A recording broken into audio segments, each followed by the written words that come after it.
مفتی طارق مسعود صاحب نے کہا ہے کہ سورۃ توبہ میں صحابی نے جو ہے بسم اللہ لکھنا بھول گئے تھے، تو آج تک کسی نے یہ ضرورت ہی نہیں کی کہ وہ دوبارہ بسم اللہ لکھ سکے، تو کیا یہ بات صحیح ہے؟ اور یار وہ بھی بیچارہ تازہ تازہ ایک مصیبت سے نکلا ہے، اور آپ لوگ پھر پتہ نہیں کہاں سے ڈھونڈ ڈھانڈ کے پرانی کوئی نئی ویڈیو ہے یا پرانی ویڈیو ہے؟ علی بھائی نئی ویڈیو ہے، وہ انہوں نے چلائی تھی ویڈیو، مجھے یقین نہیں آ رہا تھا، پھر انہوں نے ویڈیو بھی پلے کی تھی۔ کیا ہوا ہے ویڈیو؟ انہوں نے ویڈیو بھی پلے کر کے بتائی تھی بھائی نے، مجھے تو خود نہیں یقین آ رہا تھا کہ وہ ایسی بات کر سکتے ہیں۔ اصل میں ان لوگوں کا مسئلہ یہ ہے کہ یہ اپنے بزرگوں کی تعلیمات کو لے کر چل رہے ہیں، قرآن و سنت کا ڈائریکٹ مطالعہ کرتے نہیں ہیں، اس وجہ سے اتنے بڑے بڑے بلنڈرز ان سے ہو جاتے ہیں۔ سورہ توبہ سے پہلے جو بسم اللہ نہیں ہے تو یہ نبی صلی اللہ علیہ وآلہ وسلم کے بتانے پر موقوف ہے، کیونکہ قرآن حکیم کی جو ترتیب ہے وہ توقیفی ہے، اور نبی علیہ السلام کو اللہ تعالیٰ نے بتایا حضرت جبرائیل علیہ السلام کے ذریعے۔ یہ کوئی غلطی کسی صحابی کو نہیں لگی، نعوذ باللہ من ذالک، اور نہ نبی صلی اللہ علیہ وآلہ وسلم کو کوئی بتانے میں کسی اعتبار سے کمزوری تھی، نہ آپ علیہ السلام کوئی اس حوالے سے بھول گئے، بلکہ اس حوالے سے صحیح سند کے ساتھ المستدرک للحاکم میں سیدنا علی کا قول موجود ہے، اور کسی صحابی کا قول جو غیبی خبر سے متعلق ہوتا ہے وہ نبی صلی اللہ علیہ وآلہ وسلم کے بتانے پر ہی موقوف ہوتا ہے، اسی لیے ہم صحابی کے قول کو بھی حدیث موقوف کہتے ہیں، نبی صلی اللہ علیہ وآلہ وسلم کے قول کو حدیث مرفوع کہتے ہیں۔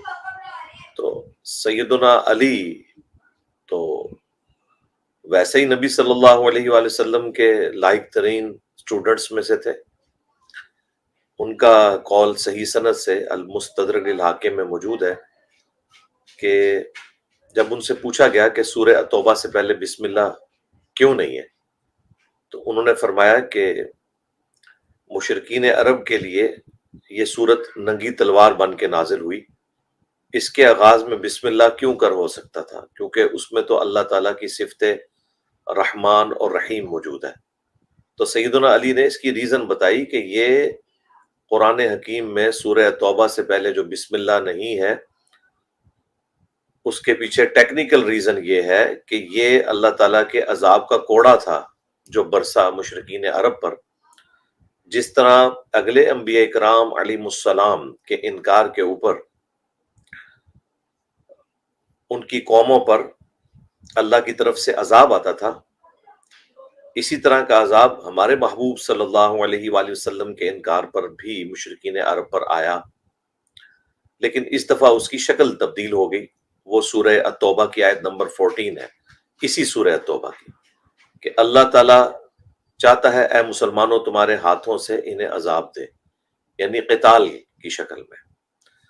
تو قتال اور قرآن یہ دو ایسی خصوصیات ہیں جو ہمارے محبوب صلی اللہ علیہ وآلہ وسلم کو نصیب ہوئیں۔ اس پہ میں نے آلموسٹ آج سے 10 سال پہلے ویڈیو ریکارڈ کروائی تھی، مسئلہ 85، قرآن اور قتال ہمارے محبوب صلی اللہ علیہ وآلہ وسلم کی دو خصوصیات۔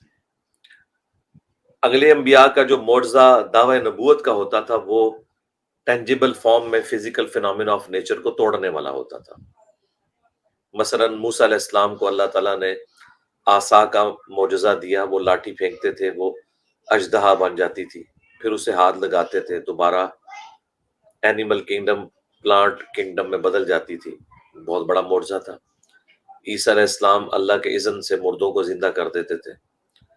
اس قسم کا دعوی نبوت والا معجزہ جو ہمارے محبوب صلی اللہ علیہ وآلہ وسلم کو اللہ نے دیا وہ قرآن ہے، کیونکہ آپ کی نبوت قیامت تک کے لیے تھی، اس لیے اللہ تعالیٰ نے آپ کو معجزہ بھی قیامت تک کے لیے دیا، اور پھر اس معجزے کو محفوظ کیا۔ اگلی الہامی کتابیں اس لیے محفوظ نہیں ہوئیں کہ وہ ان انبیاء کے پرائمری معجزات نہیں تھے۔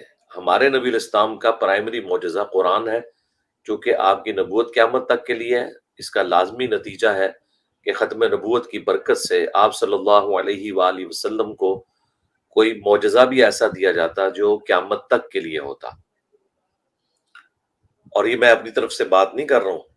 سورۃ العنکبوت میں اللہ تعالیٰ نے فرمایا ہے کہ اے نبی، اس قرآن کے نزول سے پہلے نہ تو آپ کتاب میں سے کچھ پڑھ سکتے تھے، نہ اپنے دائیں ہاتھ سے کچھ لکھ سکتے تھے، ورنہ یہ چیز کافروں کو شک میں مبتلا کر دیتی کہ یہ کتاب آپ نے خود لکھ لی ہے. یہ آیات آگے کنٹینیو ہوتی ہیں تو پھر اللہ تعالیٰ نے مشرکین عرب سے فرمایا کیا تمہارے لیے یہ معجزہ کافی نہیں ہے کہ اللہ کی آیات صبح و شام تم پر یہ نبی تلاوت کرتے ہیں؟ یعنی اس نبی کا معجزہ قرآن ہے. انا نحن نزلنا الذکر وانا له لحافظون، بے شک اس الذکر یا دہانی کو ہم نے نازل کیا اور ہم ہی اس کی حفاظت کرنے والے ہیں. حفاظت اسی لیے ضروری تھی کہ آپ علیہ السلام خاتم النبیین ہیں، آپ کے بعد کسی پیغمبر نے نہیں آنا، لہٰذا آپ کا معجزہ قیامت تک کے لیے محفوظ کر دیا گیا. باقی انبیاء کے معجزات ہم آج کی ڈیٹ میں کسی کو دکھا نہیں سکتے، قرآن کی بنیاد پہ ہی بتایا جا سکتا ہے، لیکن ہمارے نبی کا معجزہ وہ ہے جو ہم کسی کو دکھا سکتے ہیں، وہ آج بھی موجود ہے قرآن کی شکل میں الحمدللہ. اس وقت قرآن حکیم نے تمام شعراء کو مجبور کیا کہ اس طرح کا کلام نہیں لا سکے، اور آج کے اس ماڈرن دور میں قرآن حکیم کی کوئی ایک آیت بھی ایسی نہیں ہے جو اسٹیبلشڈ سائنٹیفک فیکٹس کے خلاف ہو. لہٰذا یہ ہر دور کے ٹیسٹ کے اوپر پورا اترا، یہ وہ معجزہ ہے. اسی کو سپورٹو بخاری اور مسلم میں حدیث موجود ہے. اللہ کے محبوب صلی اللہ علیہ وآلہ وسلم نے فرمایا اللہ تعالیٰ نے ہر نبی کو کوئی نہ کوئی معجزہ دیا تھا، اور اس نبی پر جو لوگ ایمان لاتے تھے ان کی تعداد ڈیپینڈ کرتی تھی اس نبی کو دیے گئے معجزے پر. مجھے اللہ تعالیٰ نے وحی یعنی قرآن کا معجزہ دیا ہے. میں اللہ سے امید کرتا ہوں کہ قیامت کے دن سب سے زیادہ متبعین میری امت سے ہوں گے. کیوں؟ کیونکہ آپ کا معجزہ سب سے بڑا ہے. اور وہ بخاری مسلم میں آیا کہ جنتیوں کا نصف امت محمدیہ سے ہے صلی اللہ علیہ وآلہ وسلم، کیونکہ آپ کا معجزہ سب سے بڑا ہے، قرآن معجزہ ہے. چونکہ یہ معجزہ ہے تو اس کی حفاظت بڑی غیر معمولی طریقے سے اللہ تعالیٰ نے فرمائی ہے. لہٰذا یہ بات کرنا کہ یہ کوئی صحابی کو کوئی غلط فہمی لگ گئی یا اس قسم کی کوئی روایتیں لے کے آنا، ہمیں کوئی روایت مجبور نہیں کرتی کہ وہ قرآن جو مشرق سے لے کر مغرب تک تواتر کے ساتھ مسلمانوں نے نقل کیا، کوئی ایک خبر واحد جس کی صحت میں بھی اختلاف ہو اس کی بنیاد کے اوپر یا جھوٹی گھڑی ہوئی باتوں کی بنیاد کے اوپر ہم قرآن حکیم کے بارے میں کوئی عقیدہ کلیم کرتے ہیں. جبکہ ہمارے پاس المستدرک للحاکم میں سیدنا علی کا قول موجود ہے کہ سورہ التوبہ سے پہلے بسم اللہ اس لیے نہیں ہے کہ یہ اللہ کی طرف سے ایک ننگی تلوار بن کے نازل ہوئی، مشرکین عرب پر عذاب کا یہ آخری کوڑا تھا. اور وہی ہوا، اس کے سٹارٹ میں آیا کہ 4 مہینے کا ٹائم ہے، یا تو جزیرہ نما عرب چھوڑ کے چلے جاؤ یا اسلام قبول کرو، ادروائز جہاں پائے جاؤ گے قتل کیے جاؤ گے. جس طرح اگلی قوموں پر عذاب آتا تھا انبیاء کے انکار کرنے کے اوپر، نوح علیہ السلام کی قوم پر عذاب آیا، ہود علیہ السلام کی قوم پہ، موسیٰ علیہ السلام کے مخالفین کے اوپر، نبی علیہ السلام کے کیس میں بھی ایک رسول کا انکار تھا نا، اور پیچھے پوری تاریخ تھی آلموسٹ 22-23 سال کی، تو عذاب تو آنا تھا. تو یہاں پر پھر اس سے پہلے یہ بتایا گیا کہ بھائی اب وہ عذاب آنا ہے، اور عذاب یہ آنا ہے کہ تمہیں صحابہ کرام قتل کریں گے. سورہ توبہ کی ہی آیت نمبر 14 ہے کہ مسلمانوں کے ذریعے اللہ تعالیٰ عذاب دے گا، اور یہی اسلام میں جہاد اور قتال کی حکمت ہے. ان آیات کو آج کی ڈیٹ میں ایکسٹراپولیٹ کر کے سنی شیعہ کا ایک دوسرے کو قتل کرنا یا مسلمانوں کا کافروں کے خلاف غیر ضروری قتال والا معاملہ کرنا عام شہریوں کے اوپر، تو وہ اسے ایکسٹراپولیٹ کرنا یہ بالکل قرآن و سنت کی تعریف کرنا ہے. وہ نبی الاسلام کے لیے اسپیسیفک تھا، یا اس کے بعد صرف ان لوگوں کو حق حاصل ہے دنیا میں امن کے لیے، ظلم کے نظام کو ختم کرنے کے لیے جہاد اور قتال کریں دوسری قوموں کے ساتھ جنہوں نے اپنے ملک کے اندر امن کا نظام قائم کیا ہو. یہ صرف خلفائے راشدین کا ہی خاصہ تھا. ان کے بعد تو آپ نے دیکھا کہ بھائی بھائی کو قتل کرتا رہا. بنو امیہ میں کس قدر قتل و غارت ہوا، بعد میں بنو عباس میں جو کچھ ہوتا رہا، یہ ایک سپر پاور کا ایک ایکسپینشن والا معاملہ تھا. یہ جہاد القتال کوئی قرآن و سنت کے مطابق نہیں ہو رہے تھے بعد میں جو ہوئے. ہاں، خلفائے راشدین کو حق پہنچتا تھا کہ وہ دنیا کی قوموں کو کہتے کہ ہم نہ ظلم کریں گے نہ کسی کو کرنے دیں گے. بعد والے لوگ جو اپنوں پر ظلم کرتے رہے انہیں یہ کوئی رائٹ نہیں پہنچتا کہ وہ فوجیں چڑھا دیں دوسروں کے اوپر. ہم تو اس قسم کی ایکسپینشنز کو بالکل درست نہیں سمجھتے، الا یہ کہ کوئی نظام ایسا قائم کرے اور پھر اس کی ایکسپینشن کرے، وہ بالکل درست ہے. لوگوں کو ظلم کے نظام سے آزاد کروانا. یہ خیر ضمناً بات میں نے اس حوالے سے کر دی. تو جب سیدنا علی کا قول موجود ہے تو اس کے ہوتے ہوئے ضرورت نہیں تھی کہ اس قسم کی بات کی جاتی. اور سیدنا علی ہی کو نبی علیہ السلام نے یہ سورہ التوبہ کی آیات جب نازل ہوئی تھی 9 ہجری میں، جب امیر حج بنا کر حضرت ابوبکر کو بھیجا تھا رضی اللہ تعالیٰ عنہ، پیچھے سے سیدنا علی کو حضور نے بھیجا اور کہا کہ تم نے میرے بہاف کے اوپر یہ آیات تلاوت کرنی ہے مینا میں. اگرچہ امیر حج حضرت ابوبکر تھے، لیکن عرب کا ایک کلچر تھا کہ کسی بھی سردار کی طرف سے کوئی میسج اس وقت معتبر مانا جاتا تھا جب اس کا کوئی قریبی رشتہ دار اس کو اناؤنسمنٹ کرے.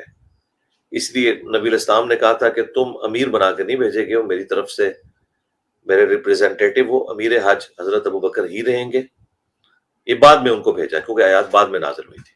اناؤنسمنٹ تم نے میرے بہاف کے اوپر کرنی ہے. انہوں نے کی اور الحمدللہ مینا میں یہ اناؤنسمنٹ ہوئی.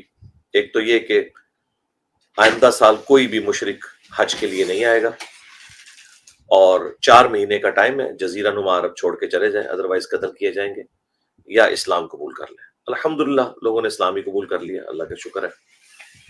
اور دوسرا، کوئی بھی برہنہ طواف کعبہ نہیں کرے گا. یہ واحد حج تھا جو مسلمانوں اور مشرکین عرب نے اکٹھا کیا تھا، 9 ہجری کا حج.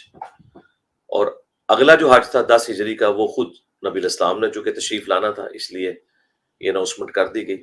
اور اس سے اگلا حج جو ہے وہ ظاہر ہے نبی علیہ السلام اس سے پہلے ہی دنیا سے تشریف لے گئے. تو یہ اس کا پورا بیک گراؤنڈ ہے.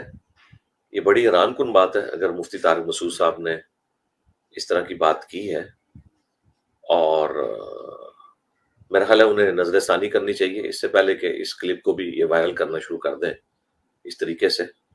تو ان کو اس حوالے سے قرآن و سنت کی تعلیمات کی طرف آنا چاہیے، انہیں پتہ چل جائے گا. اور دیکھیں ان لوگوں کا دعویٰ ہے کہ ہم شاہ ولی اللہ دہلوی کو اپنا مجدد مانتے ہیں، بریلوی دیوبندی اہل حدیث تینوں کہتے ہیں. تو شاہ ولی اللہ دہلوی نے قرآن کی تفسیر کے حوالے سے جو اصول کے اوپر کتاب لکھی ہے، الفوز الکبیر فی اصول التفسیر، وہ بڑی شاندار کتاب ہے. وہ پی ڈی ایف فارم میں آپ کو ہماری ویب سائٹ سے بھی مل جائے گی اردو ترجمے کے ساتھ. اس میں انہوں نے بڑی پیاری بات لکھی ہے کہ قرآن کی سب سے بیسٹ تفسیر وہ ہے جو قرآن کی آیات سے کی جائے. ظاہر ہے سب مسلمانوں کو پتہ ہے، لیکن اس کے بعد جو انہوں نے چیز بیان کی نا وہ بڑی امپورٹنٹ ہے. خصوصاً علماء کے لیے میں ریکویسٹ کروں گا کہ شاہ ولی اللہ دہلوی نے کہا کہ قرآن کے بعد سب سے افضل تفسیر قرآن کی وہ ہے جو صحیح الاسناد احادیث سے ہے. اور اس میں بھی انہوں نے 3 کتابیں کوٹ کی. نمبر 1 صحیح بخاری کا کتاب التفسیر چیپٹر، جو امام بخاری رحمۃ اللہ علیہ نے وہ تمام احادیث جمع کی جو قرآن حکیم کی آیات سے متعلق ہے، ان کے شان نزول سے متعلق ہے. نمبر 2 جامعہ ترمذی کا کتاب التفسیر چیپٹر، وہ بھی بڑا ڈیٹیل چیپٹر ہے، اس میں بھی تمام آیات کے شان نزول کے حوالے سے بات ہوئی ہے. اور نمبر 3 المستدرک للحاکم کا کتاب التفسیر چیپٹر، جو ترمذی اور بخاری سے بھی بہت بڑا ہے. یہ انہوں نے کوٹ کیا ہوا ہے. اور وہ جو تیسرا انہوں نے کوٹ کیا المستدرک للحاکم کا چیپٹر، تو اس میں آپ سورہ توبہ کا چیپٹر نکالیں تو آپ کو شروع میں حضرت علی کا یہ قول مل جائے گا کہ سورہ توبہ سے پہلے بسم اللہ کیوں نہیں ہے، کیونکہ یہ اللہ تعالیٰ کی طرف سے عذاب کا کوڑا تھا مشرکین عرب کے اوپر، اس لیے اللہ تعالیٰ کی صفت رحمان و رحیم کا ذکر نہیں ہوا. تو یہ تو موجود ہے. شاہ ولی اللہ دہلوی نے تو 3 کتابوں کا ذکر کیا، لیکن میں اس میں چوتھی کتاب بھی ایڈ کروں گا، وہ بہت زیادہ امپورٹنٹ ہے، کیونکہ اس میں کئی ایسی باتیں ہیں جو ان 3 کتابوں میں بھی موجود نہیں ہیں۔ وہ امام نسائی کی جو کتاب ہے سنن نسائی الکبریٰ، اس میں بھی ایک چیپٹر ہے کتاب التفسیر، اگرچہ وہ ابھی اردو زبان میں نہیں آئی، کہ جو سنن نسائی کا وہ والا چیپٹر ہے۔ سنن نسائی الکبریٰ جو ہے وہ اوریجنل امام نسائی کی کتاب ہے، اسی میں سے یہ صغریٰ لکھی گئی، جو ہم سنن نسائی کہتے ہیں جس میں 5761 احادیث ہے، جبکہ جو سنن نسائی الکبریٰ ہے اس میں آلموسٹ 11,000 سے زیادہ احادیث ہیں، وہ ڈبل ہے اس سے، اور اسی میں وہ کریٹیکل چیپٹرز ہیں جو الگ سے اردو میں پرنٹ بھی ہو چکے ہیں، جس طرح خصائص علی چیپٹر ہے اسی کا، حضرت علی کی شان میں 194 احادیث امام نسائی نے جمع کی تھی۔ اسی طریقے سے فضائل قرآن چیپٹر ہے، ایک چیپٹر ہے فضائل صحابہ۔ فضائل صحابہ وہ چیپٹر ہے جس میں وہ تمام احادیث ہیں جو حضرت علی کے اوپر ممبروں سے سب و شتم ہوتا تھا، اور ہم نے اپنے ریسرچ پیپر 5 میں ڈالی ہیں، سنن نسائی الکبریٰ کا وہ چیپٹر، اس میں سے احادیث لی۔ اسی طریقے سے ایک اور چیپٹر ہے امر الیوم واللیلہ، یعنی صبح و شام کے جو سنت اذکار ہیں ان کے اوپر وہ چیپٹر ہے۔ اس طرح ایک چیپٹر ہے وفات النبی، نبی علیہ السلام کی وفات سے متعلق، آپ کا جنازہ کس طرح ہوا، آپ کی تدفین کس طرح ہوئی۔ یہ پبلک مشہور ہے کہ آپ کا جنازہ ہوئی نہیں، بالکل جھوٹا، جنازہ ہوا ہے، ہاں امام کوئی نہیں تھا، ٹولیوں کی شکل میں صحابہ کرام نے جنازہ پڑھا اور تکبیرات کے ساتھ پڑھا۔ تو یہ تمام چیپٹرز ہیں، انہی میں ایک چیپٹر کتاب التفسیر بھی ہے، قرآن کی تفسیر سے متعلق، تو وہ چیپٹر بھی اگر اردو میں آ جائے تو پھر کافی آسانی ہو جائے گی۔ باقی 3 چیپٹر تو ظاہر ہے اویلیبل ہے، حاکم اویلیبل ہے، اسلام 360 میں بھی، ہماری ویب سائٹ کے اوپر بھی، ترمذی بھی اویلیبل ہے، بخاری بھی اویلیبل ہے، اور سنن نسائی الکبریٰ ابھی عربی زبان میں ہے یہ والا چیپٹر، اللہ کرے اس کے اوپر بھی محنت ہو تو وہ آ جائے۔ میں نے اپنی 1-2 ویڈیوز میں اس کا ریفرنس بھی دیا ہے۔ یہ جو تخت بلقیس والا واقعہ ہے، اس میں جس شخص کا ذکر ہے کہ وہ پلک جھپکنے سے پہلے تخت بلقیس لے آیا، تو اس آیت کی تفسیر میں سنن نسائی الکبریٰ میں موجود ہے کہ اس کا نام آصف تھا، تو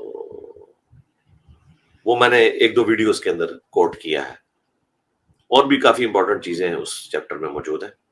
بہرحال ان شارٹ یہ ہے کہ مفتی طارق مسعود صاحب کی اگر یہ ویڈیو آپ لوگوں نے وائرل کر دی ہوئی ہے، آپ سے مراد ہے جن لوگوں نے آپ سے پوچھا ہے، ہم تو یہ حرکت نہیں کرتے کہ اس طریقے سے کسی کو ونریبل کریں، لیکن جو چیز آ چکی ہے مارکیٹ کے اندر ایٹ لیسٹ جواب دینا ہماری ذمہ داری ہے۔ تو میں ریکویسٹ کروں گا کہ وہ ویڈیو اگر آپ کے پاس موجود ہے بلال بھائی تو وہ اس کے سٹارٹ میں اٹیچ کریں، اور اس کا ایک کلپ بنائیں اسی حوالے سے، تاکہ مسلمانوں کو یہ کلیریفیکیشن ہو جائے۔ ویسے میری کافی ساری ویڈیوز اس حوالے سے یوٹیوب پہ رکھی ہیں، آپ لکھیں سورہ توبہ سے پہلے بسم اللہ کیوں نہیں، تو میری کئی ایک ویڈیوز کھل جائیں گی۔ میں نے قرآن کی تفسیر جو یہ نئی والی ریکارڈ کرا رہا ہوں، جس کے 196 لیکچرز ہو چکے ہیں الحمدللہ، سورہ بنی اسرائیل چل رہی ہے آج کل، تو اس کے شروع کے 6 لیکچرز میں میں نے 40 علمی پوائنٹ صرف قرآن سے متعلق بیان کیے، اس میں میں نے سورہ توبہ سے پہلے جو بسم اللہ نہیں ہے اس کو بھی ڈسکس کیا ہے، اور اس کرٹیکل ایشو کو بھی ڈسکس کیا ہے کہ بسم اللہ سورہ فاتحہ کا یا کسی اور سورت کا حصہ نہیں ہے، سوائے ایک سورت کے جو سورۃ النمل ہے، اس کے بھی سینٹر میں جا کے، یعنی اس کے اندر ہے، سورہ نمل کی آیت نمبر 30 ہے، اِنَّهُ مِن سُلَیمان وَإِنَّهُ بسم اللہ الرحمن الرحیم۔ باقی کسی بھی سورت کا حصہ نہیں ہے، سورہ فاتحہ کا بھی حصہ نہیں بسم اللہ، اور نہ کسی اور سورت کا، اس کو میں نے بخاری مسلم سے ثابت کیا ہے، اور سورہ توبہ کی جب تفسیر کا موقع آیا اس میں میں نے تفصیلاً گفتگو کی تھی۔ بہرحال یہ بڑی امپورٹنٹ بات ہے کہ بسم اللہ اگرچہ قرآن کی صورتوں کا حصہ نہیں ہے سوائے سورہ النمل کے، لیکن یہ قرآن کا حصہ ہے۔ مصحف میں بسم اللہ سورت سے پہلے لکھنا یہ نبی علیہ السلام نے اللہ تعالیٰ کے بتانے پر امت کو بتایا ہوا ہے۔ سورتیں اب 114 ہیں، لیکن بسم اللہ جو سورتوں کے آغاز پہ ہیں وہ 113 ہے، کیونکہ سورہ توبہ سے پہلے بسم اللہ نبی علیہ السلام نے تعلیم نہیں فرمائی۔ لیکن ٹوٹل 114 ہی ہیں بسم اللہ. 113 صورتوں سے پہلے ہیں جو صورتوں کا حصہ نہیں ہے, اور جو 114واں نمبر ہے وہ سورہ النمل کی آیت نمبر 30 ہے. انہ من سلیمان وانہ بسم اللہ الرحمن الرحیم, جو ملکہ بلقیس کے نام حضرت سلیمان علیہ السلام نے ایک خط لکھا تھا, اس کے سٹارٹ میں بسم اللہ لکھی تھی. تو باقی اگر کسی کو شوق ہے قرآن کے حوالے سے اس قسم کی تمام انفارمیشنز کا, تو وہ میرے 6 لیکچرز, پہلے 6 لیکچرز 1-1 گھنٹے کے, صرف میں نے وہ 40 پوائنٹ ڈسکس کیے. وہ سمجھ لیں آپ 40 کتابیں بھی پڑھ لیں تب بھی آپ کے پاس وہ علم نہیں آئے گا جو میں نے اتنی محنت سے وہ 40 پوائنٹس ڈسکس کیے پہلے 6 لیکچرز کے اندر. وہ ماسٹر پیس ہے الحمدللہ. جی نیکسٹ.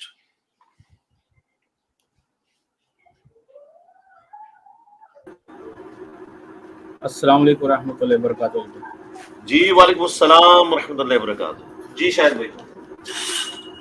جی علی بھائی سوال نمبر 19 ہے عمر بھائی کا, سعودی عرب سے پوچھتے ہیں, آپ کو لوگ برے انعام سے یاد کرتے ہیں تو ہمیں غصہ آتا ہے, وہ آپ کو چھوٹا مرزا کہتے ہیں, تو جواب میں ہم ان کو چھوٹا احمدی یعنی احمد رضا خان کے ماننے والے کہتے ہیں, تو کیا ہمیں گناہ ہوگا؟ نہیں, کوئی ضرورت نہیں ہے آپ کو کہنے کی. دیکھیں میں نے اکثر اپنے اسٹوڈنٹس کو یہ بات کی ہے کہ آپ کی مثال اس قاتل کی سی ہے کہ جس نے کسی کا جوان بیٹا قتل کر دیا علمی طور پر. میں مثال سمجھانے کے لیے دے رہا ہوں. اور اس کے بعد وہ اسی بیٹے کی میت کے اوپر تعزیت کے لیے اس کے باپ کے پاس گیا ہے. تو آپ اندازہ کریں اگر کسی باپ کے پاس اس کے بیٹے کا قاتل اس کی میت پہ تعزیت کے لیے آئے تو اس باپ کی کیا حالت ہوگی. وہ تو اسے زندہ کاٹ کے رکھ دے گا.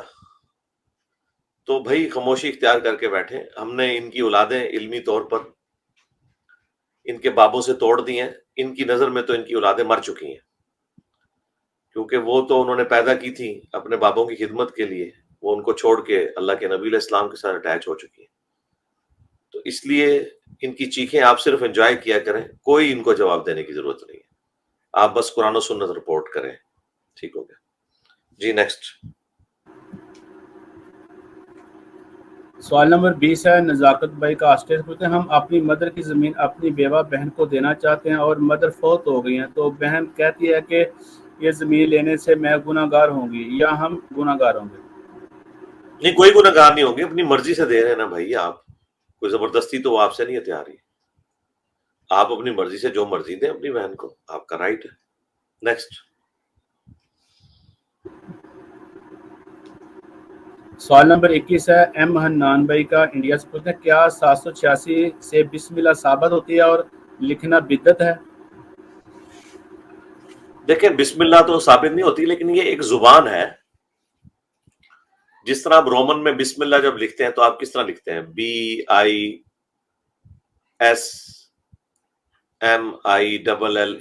اس طرح کر کے لکھتے ہیں نا بسم اللہ. اب یہ رومن کوئی زبان تو نہیں ہے, لیکن آج میسیجنگ میں سب سے بڑی زبان ہی یہی ہے, تو پریکٹیکلی ایک زبان بن چکی ہے. اس طرح حروف ابجد کی بھی ایک زبان تھی, اس میں حروف ابجد اس طریقے سے بنائے جاتے تھے. بسم اللہ کے 786 ہیں, محمد کے 92 ہیں, اللہ کے 66 ہیں. تو یہ ایک لینگویج تھی, لیکن ظاہر ہے اس میں ایمبیگوٹی ہے. اللہ کے 66 ہیں تو کسی اور لفظ کے بھی 66 بن سکتے ہیں. اس اعتبار سے یہ کوئی اتنی محفوظ زبان نہیں ہے. اسی طریقے سے 786 صرف بسم اللہ کے نہیں بنتے, اور بھی کئی عجیب و غریب باتوں کے بھی 786 ہی بن جاتے ہیں. لیکن چونکہ یہ ایک زبان ہے اور تابعین کے دور میں یہ رائج ہو چکی بھی تھی, اس لیے اس کو استعمال کیا گیا. باقی اس کا قرآن و سنت سے کوئی لینا دینا نہیں ہے, نہ اس کے کوئی تعویذات لکھنا, نہ اس کی کوئی برکات ہے. اس طرح کے کوئی عقیدے رکھنا یہ بالکل فضول عقائد ہیں جن کا قرآن و سنت سے کوئی لینا دینا نہیں. ظاہر ہے بدعات کے اوپر مبنی ہے. اب دیکھیں قرآن میں انہوں نے تعویذات یہ شامل کیے ہوئے ہندسوں والے, اور یہ سارے لکھتے رہے. اشرف تھانوی بھی یہی نمبروں کے تعویذ لکھتا رہا, احمد بریلوی بھی لکھتا رہا. سارا انہوں نے تماشا لگا کے رکھا ہے دین کے ساتھ. آج جب ہم بات کرتے ہیں کہتے ہیں جی بزرگوں کا احترام نہیں کرتے، اور بزرگوں نے کچھ چھوڑا ہی نہیں اسلام کا. شکر کریں کہ ہم صبح و شام ان کے اوپر لانتے نہیں بھیجتے، صرف ہم علمی اختلاف کرتے ہیں، ان کی چیزیں ہائی لائٹ کرتے ہیں. نیکسٹ. سوال نمبر 22 ہے عمر بھائی کا، سعودی عرب سے پوچھتے ہیں انڈیا میں مسلمان پر وہ ظلم کرتے ہیں اور حکومت ان کا ساتھ دیتی ہے، تو کیا ہم قانون کو ہاتھ میں لے سکتے ہیں؟ قانون کو ہاتھ میں لے کے کیا ہوگا؟ بیڑا گرک ہی ہوگا. کیا کر لیں گے آپ؟ آپ کے پاس کوئی فوج ہے؟ قانون کو ہاتھ میں لینے کا کوئی فائدہ نہیں، اور نہ شرعی طور پہ یہ درست ہے. قانونی، سیاسی، جوڈیشری کے تھرو راستہ اختیار کریں. نیکسٹ. سوال نمبر 23 ہے حسن بھائی کا فیصل آباد سے، پوچھتے ہیں اگر ہماری پراپرٹی پر قبضہ کر کے کوئی مر جاتا ہے تو ہم اس کے جنازے پر احتجاج کر کے اس کا جنازہ پڑھنے سے روک سکتے ہیں کہ اس کو جو وارث ہیں وہ مجبور کریں کہ پراپرٹی واپس کریں؟ نہیں، یہ ذلیل حرکت ہے. اس طرح کرنے سے کچھ بھی نہیں ہونا بھائی، نہ آپ کو پراپرٹی ملنی ہے. ایون آپ اس کی لاش بھی اٹھا کے بھاگ جائیں تو آپ کو پیسے تو کوئی نہیں ملنا ہے. قانونی راستہ اختیار کریں. نیکسٹ. سوال نمبر 24 ہے سمیر بھائی کا لکھنؤ سے، کہ ایک اہل حدیث عالم نے کہا ہے کہ گولڈ کے اوپر الگ زکوٰۃ ہوگی، کیش پر الگ زکوٰۃ ہوگی، یعنی اگر گولڈ اور کیش دونوں کو جوڑ کے زکوٰۃ دینا سنت سے ثابت نہیں ہے. یہ سنت سے ثابت ہے. اس کی وجہ یہ کہ اس زمانے میں کیش اور گولڈ ایک ہی چیز ہوتے تھے. اس زمانے میں کوائنز استعمال ہوتے تھے سونے کے. سونے کی ٹکیا کسی کے پاس رکھی ہو یا سونے کا سکہ رکھا ہو، وہ ایکویلنٹ ہی یوز ہوتا تھا. آج وہ جو سونے کا سکہ ہے وہ نوٹ ہے، کیونکہ اس کے اگینسٹ اسٹیٹ بینک کے پاس سونا ہوتا ہے جس کے اگینسٹ اس کو پرنٹ کیا جاتا ہے. اور الگ سے جو آپ نے سونا رکھا ہے وہ بھی سونا ہے. تو اس اعتبار سے ملا کے دیا جائے گا. ادروائز تو یہ پھر کسی کے پاس 14 تولے بھی سونا ہوا تو اس کے اوپر زکوٰۃ ہی نہیں لگے گی. وہ 7 تولے کا سونا رکھ لے گا اور 7 تولے کا کیش رکھ لے گا. تو وہ کہے گا کہ نہ یہ 7.5 تولے کو پہنچ رہا ہے نہ وہ 7.5 تولے کو. یہ نان سینس بات ہے. البتہ اگر جنس بدل جاتی ہے، جس طرح چاندی ہے، چاندی اب کیش کی فارم میں نہیں ہے، تو چاندی الگ سے اگر کسی کے پاس ہے تو وہ اس کے اوپر الگ سے دے. جس طرح گھوڑے کی اس کی اونٹ کی زکوٰۃ ہے، 5 اونٹوں سے شروع ہوتی ہے. اسی طرح گائے کی جو ہے وہ 30 گائے سے شروع ہوتی ہے. اس طرح بکریوں کی زکوٰۃ ہے. وہ تفصیلی میں نے لیکچر ریکارڈ کروایا ہوا ہے، اس کے اوپر وہ دیکھ لیں کہ ہر ایک کے لیے تھریش ہولڈ پوائنٹ الگ سے ہے. جی نیکسٹ. سوال نمبر 25 ہے حمزہ بھائی کا ساہیوال سے، کیا ابن شہاب زہری باغ فتق والی حدیث میں اندراج کرتا ہے؟ یار یہ جو بحث ہے نا ان کو ختم کریں.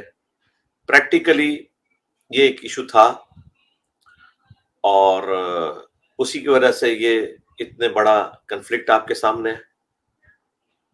اور آج کی ڈیٹ میں یہ چیپٹر کلوز ہے کیونکہ سیدنا علی نے اس ڈیسیژن کو ایکسیپٹ کر لیا تھا. لہٰذا اب یہ گڑے مردے اس حوالے سے اکھاڑنا کہ جو چیزیں کنکلوڈ ہو چکی ہیں، جو کنکلوڈ نہیں ہے آپ ان کے اوپر ضرور بات کریں.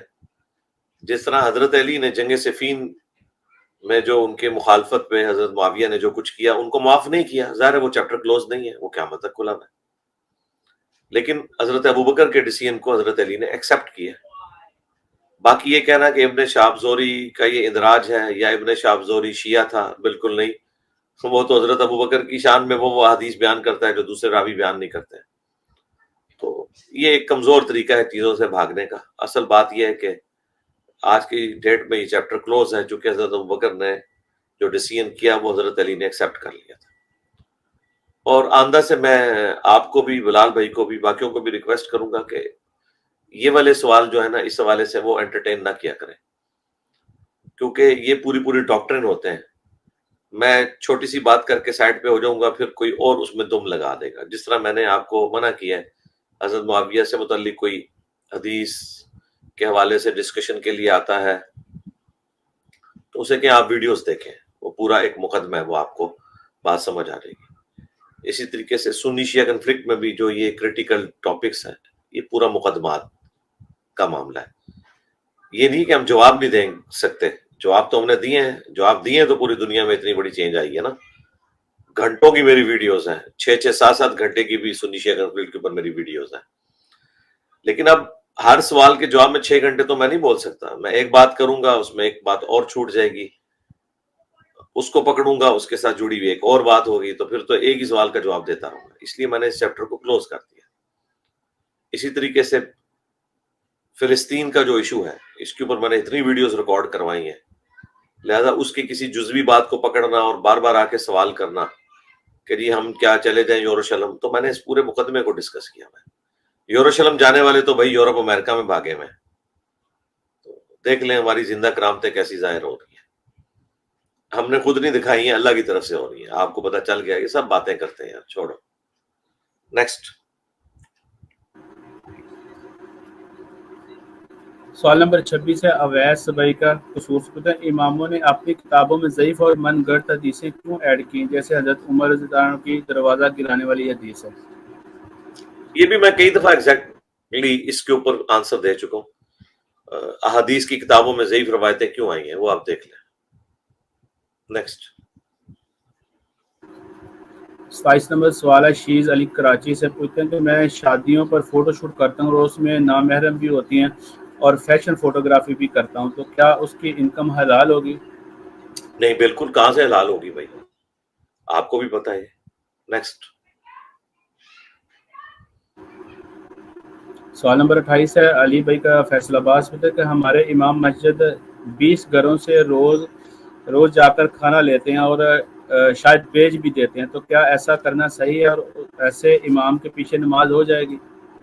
جی نماز تو ہو جائے گی، باقی وہ 20 گھروں سے کوئی گن پوائنٹ کے اوپر تو نہیں لے رہے نا کھانا، اپنی مرضی سے دے رہے ہیں، اور ان 20 گھروں کو بھی پتا ہے کہ یہ سارا 20 گھروں کا کھانا ایک جگہ کھا نہیں سکتے، آگے بیچتے ہوں گے، سب کچھ ان کی مرضی سے ہی ہو رہا ہے نا، آپس میں ملی بھگت سے ہو رہا ہے نا۔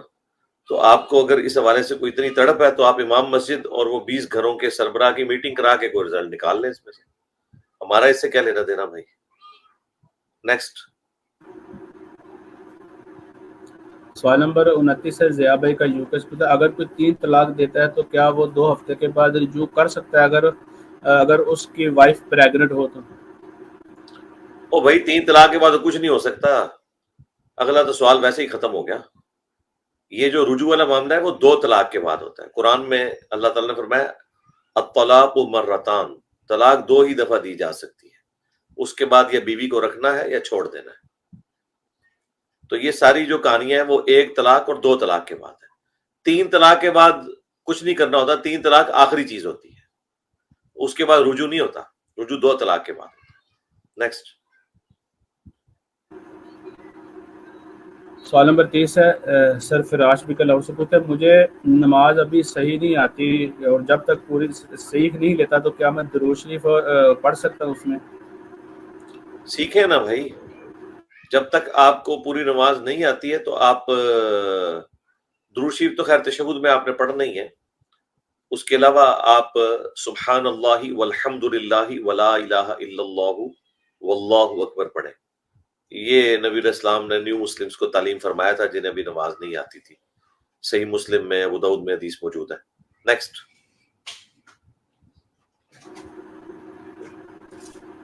سوال نمبر 31 ہے صفات علی بھائی کا آپ کے پاس، پوچھتے ہیں کچھ لوگوں کو حدیثیں بتائیں تو وہ کہتے ہیں کہ بخاری مسلم بادشاہ کے دور میں لکھی ہیں اور بنو امیہ اور عباس کے دور میں، تو یہ صحیح نہیں ہے، تو ان کی صحت کے بارے میں کیسے کنفرم ہوگا اور ان کا کیا جواب دیں ہم ان کو؟ ان کا جواب دینے کے لیے ہماری کئی ایک ویڈیوز ہیں، وہ آپ دیکھ لیں۔ پہلی بات یہ کہ یہ تو منکرین حدیث ہے نا، ان کو تو پہلے حدیث کی اہمیت، سنت کی اہمیت بتانی ہوگی، پھر ان کو بات سمجھ آئے گی۔ غامدی صاحب سے متعلق 40 کوسچنز، یہ میری ویڈیو دیکھ لیں۔ انٹروڈکشن آف حدیث، یہ میری ویڈیوز دیکھ لیں۔ باقی یہ بالکل بکواسیات ہے کہ جی بنو عباس کے دور میں لکھی ہیں تو بادشاہوں نے لکھوائی ہیں۔ بادشاہوں نے کہاں سے لکھوائی ہیں؟ بادشاہوں نے اگر لکھوائی ہوتی تو ان کے خلاف باتیں اس میں لکھی بھی ہوتی۔ نیکسٹ۔ سوال نمبر 32 ہے مراج بھائی کا کولکتہ سے پوچھتا ہے حضرت علی رضی اللہ عنہ والی حدیث کے میرے بعد وہ نبی ہوتے، یہ الفاظ نہیں ہیں، اور عمر رضی اللہ عنہ والی حدیث میں الفاظ موجود ہیں، تو کیا زیادہ حقدار حضرت عمر رضی اللہ عنہ نہیں بنتے؟ ہمارے نزدیک تو بھائی چاروں صحابہ حقدار ہیں کہ وہ نبی علیہ السلام کے بعد پیغمبر ہوتے اگر اللہ چاہتا۔ حضرت ابوبکر، عمر، عثمان، علی، یہ اولو العزم اصحاب میں سے ہیں، خلفائے راشدین میں سے ہیں۔ تو رہا فضیلت والا معاملہ، تو جو جامعہ ترمذی کی حدیث ہے حضرت عمر کے بارے میں، میرے بعد اگر کوئی نبی ہوتا تو عمر ہوتا، وہ ہمارے نزدیک تو حسن درجے کی روایت ہے، اگرچہ کچھ لوگ اسے صحیح نہیں سمجھتے، ہمارے نزدیک وہ روایت حسن درجے کی ہے، اور میں نے اس کے اوپر ویڈیو بھی ریکارڈ کرائی بھی ہے۔ باقی جو سیدنا علی کے حوالے سے آپ نے بات کی، تو وہ بخاری مسلم میں حدیث موجود ہے، وہ بالکل کلیئر کٹ اشارہ کر رہی ہے۔ وہ حدیث تو ایسی ہے جس سے کوئی انکار ہی نہیں کر سکتا۔ ترمذی والی جو حضرت عمر کے بارے میں، اس میں تو چلیں پھر بھی کچھ لوگ ریجیکٹ کرتے ہیں، بخاری مسلم تو 24 کیرٹ سونا ہے۔ وہ حدیث یہ ہے کہ علی کی میرے ساتھ وہی نسبت ہے جو ہارون کی موسیٰ کے ساتھ، مگر میرے بعد کوئی نبی نہیں۔ تو اس حدیث میں سے جو آپ رزلٹ نکال سکتے ہیں وہ نکال لیں، ہم آپ کو رزلٹ بتا دیتے ہیں، اس میں کیا ہے۔ قرآن میں آیا تھا کہ حضرت موسیٰ علیہ السلام نے دعا کی تھی کہ اے اللہ میرے ساتھ ایک سپورٹر بنا دے اور میرے بھائی کو سپورٹر بنا۔ سورہ طٰہٰ میں آیا، سورہ طٰہٰ کے اندر، اور اس کی زبان بھی فصیح ہے اور مجھے وہ سپورٹ کرے گا، اگرچہ وہ بڑے بھائی تھے حضرت موسیٰ علیہ السلام کے۔ تو اللہ تعالیٰ نے حضرت ہارون علیہ السلام کو پیغمبر بنا دیا۔ نبی صلی اللہ علیہ وآلہ وسلم کے ساتھ اس لیول کی سپورٹ صحابہ کرام میں سے جو اللہ تعالیٰ نے آپ کے لیے ساتھی مقرر کیے وہ حضرت علی تھے، اور وہی حدیث ہے بخاری مسلم کی کہ علی کی میرے ساتھ وہی نسبت ہے جو ہارون کی موسیٰ کے ساتھ، اور آگے کیا الفاظ استعمال کیے، مگر میرے بعد کوئی نبی نہیں۔ یہ ساتھ کیوں بولنا پڑا؟ اسی کی تو شرح ہم بیان کر رہے ہیں۔ اتنی حدیث بھی ہوتی تب بھی اس کی شرح قرآن کی روح سے بیان کی جا سکتی تھی، لیکن نبی علیہ السلام نے جو یہ ساتھ فرمایا مگر میرے بعد کوئی نبی نہیں، اس کا مطلب کیا کہ کسی شخص نے علی کو نبی نہیں ماننا۔ یہ رزلٹ نکلتا ہے اگر تھوڑا سا بھی کامن سینس موجود ہے۔ اگر ذہنی توازن بگڑ گیا ہے پھر تو کوئی علاج نہیں ہے، اگر ذہنی توازن سلامت ہے تو پھر آپ کو اس جملے کا فہم سمجھ آئے گا، اور اللہ کے نبی علیہ السلام کوئی جملہ فضول تو نہیں بولتے۔ آپ کا اتنا کہنا بھی کافی تھا کہ علی کی میرے ساتھ وہی نسبت ہے جو ہارون کی موسیٰ کے ساتھ۔ پھر بھی ہم اس کی انالوجی قرآن سے بنا لیتے ہیں کہ حضرت ہارون علیہ السلام پیغمبر تھے، اور نبی صلی اللہ علیہ وآلہ وسلم کے لیے حضرت علی وہی والا درجہ رکھتے تھے، لیکن چونکہ قرآن میں ختم نبوت کی آیت موجود ہے اس لیے ہم حضرت علی کو وہی ریلیشن شپ مانتے ہیں جو ایک نبی کا دوسرے نبی سے ہوتا ہے۔ لیکن حضرت علی کے کیس میں چونکہ ختم نبوت ہو چکی ہے اس لیے ہم حضرت علی کو نبی نہیں بلکہ امتی کے طور پہ رسول اللہ کا سپورٹر مانتے ہیں، اگرچہ نسبت وہی ہے جو ایک نبی کی دوسرے نبی کے ساتھ ہے، کیونکہ نبی علیہ السلام نے حضرت ہارون اور موسیٰ کی نسبت کا ذکر کیا۔ تو یہ ہم نے آدھی حدیث سے بھی رزلٹ نکال لینا تھا، لیکن نبی علیہ السلام نے جو آگے الفاظ استعمال فرمائے مگر میرے بعد کوئی نبی نہیں، اس میں اشارہ تھا کہ حضرت علی کی اگرچہ نسبت نبیوں والی ہے مجھ سے، لیکن اس کو کسی نے نبی نہیں ماننا۔ تو مجھے بتائیں جس شخص کی نسبت رسول اللہ کے ساتھ نبیوں والی ہو لیکن اسے نبی اس لیے نہ مانا جائے کہ ختم نبوت ہو چکی ہے، تو اس میں امپلائیڈ ہے کہ اگر ختم نبوت نہ ہوئی ہو تو ہارون اور موسیٰ کا جو سٹیٹس ہے ایک نبی دوسرے نبی کا بھائی، وہی حضرت علی کے کیس میں۔ یہ کوئی راکٹ سائنس نہیں، جائے انٹرنیشنل عدالت میں ہمارا مقدمہ لے جائے 2 منٹ میں فیصلہ ہو جائے گا۔ اور یہ حدیث جو ہے ختم نبوت کے اوپر بھی پیرا دے رہی ہے کہ اگر مولا علی جو اسلام کے لیے سب سے زیادہ قربانیاں دینے والے تھے نبی علیہ السلام کے ساتھیوں میں سے، اہل البیت میں سے، اگر انہیں نبوت نہیں ملی ہے تو غلام احمد قادیانی دجال تو تصور بھی نہ کرے کہ وہ امتی نبی ہے۔ اگر اس امت میں کوئی امتی نبی ہونے کا حقدار تھا تو حضرت علی تھے، اگر یہ کوئی ٹائٹل اور منصب ہوتا تو حضرت علی امتی نبی ہوتے نا، کیونکہ ان کی نسبت تو آلریڈی حضور کہہ رہے ہیں کہ ایک نبی کی دوسرے نبی والی جو نسبت ہے وہی علی کی میرے ساتھ ہے۔ اور یہ آپ نے کس موقع پہ فرمایا تھا؟ وہ بخاری مسلم میں موجود ہے، غزوہ تبوک کے موقع پر جب آپ علیہ السلام تبوک جا رہے تھے اور حضرت علی کو بچوں اور عورتوں پر اپنی طرف سے نائب بنایا۔ یہ الفاظ ہیں بخاری میں. اور یہ پہلا اور آخری موقع تھا کہ کسی جنگ میں نبی علیہ السلام کے ساتھ حضرت علی نہیں تھے. اس پہ وہ غمگین ہوئے تو حضور نے ان کی دلجوئی کے لیے فرمایا. تو یہاں پہ بھی دیکھیں وہ اینالوجی پوری ہوئی. جب موسیٰ علیہ السلام گئے تھے کوہ طور پر, پیچھے حضرت ہارون علیہ السلام کو اپنی امت کے اوپر اپنا نائب چھوڑ کے گئے تھے. تو یہاں پہ غزوہ تبوک پہ نبی علیہ السلام جب گئے تو حضرت علی کو بچوں اور عورتوں کے اوپر اپنا نائب چھوڑ کے گئے. اسی وجہ سے حضرت عمر بھی جب فارن ٹورز پہ جایا کرتے تھے دین کے لیے اور تبلیغ کے پوائنٹ آف ویو سے, جس طرح یروشلم فتح ہوا تو شام گئے تو حضرت علی کو اپنی جگہ خلیفہ چھوڑ کے گئے تھے, اسی سنت پہ عمل کرتے ہوئے. کیونکہ نبی علیہ السلام نے بھی جب تبوک کا سفر اختیار کیا تھا تو حضرت علی کو چھوڑا تھا. تو یہ ہم شیعہ کو بھی پھکی دیتے ہیں کہ خدا نہ خواستہ حضرت عمر شہید ہو جاتے اگر, تو آٹومیٹکلی حضرت علی نے نیکسٹ خلیفہ ہونا تھا کیونکہ ان کو نائب چھوڑ کے گئے ہوئے تھے. اس میں ان لوگوں کا بھی رد ہے جو نعوذ باللہ حضرت عمر کے بارے میں بدگمانی کرتے ہیں کہ وہ حضرت علی کو خلیفہ نہیں بنانا چاہتے تھے. انہوں نے تو خلیفہ سے بھی زیادہ بڑی پوسٹ حضرت علی کو دی رکھی ہے اپنی زندگی میں. چیف جسٹس کا عہدہ حضرت علی کے پاس تھا مدینہ شریف میں. تو اس میں یہ چیز بھی ہوگی. باقی جس طرح شیعہ نے ایکسٹراپولیٹ کیا کہ اس سے رزلٹ نکلے گا کہ نبی علیہ السلام کے بعد حضرت علی خلیفہ ہوں گے, تو یہ اینالوجی اس اعتبار سے نہیں بنتی. اس کی وجہ یہ ہے کہ حضرت موسیٰ علیہ السلام کے بعد حضرت ہارون ان کے خلیفہ نہیں ہوئے, کیونکہ ہارون علیہ السلام حضرت موسیٰ کی زندگی میں فوت ہو گئے تھے. حضرت موسیٰ علیہ السلام بعد میں فوت ہوئے, اور حضرت موسیٰ علیہ السلام کے خلیفہ اول جو بنے وہ جوشوا بنے, جو آپ کے صحابی تھے, بعد میں اللہ نے انہیں بھی نبی بنا دیا. اس اعتبار سے یہ اینالوجی شیعہ جو ایکسٹراپولیٹ کرتے ہیں وہ بھی غلط ہے. اور شیعہ کے خوف کی وجہ سے جو سنیوں کو شیطان پٹی پڑھا دیتا ہے کہ اگر ہم نے اس حدیث کو ویسے مان لیا تو شیعہ کا مقدمہ ثابت ہو جائے گا, تو وہ بھی غلط سوچ رہے ہیں. تو اللہ کے بندوں تھوڑی کامن سینس یوز کر لیا کرو. اللہ نے عقل دی ہوئی ہے, اس کو یوز کرو.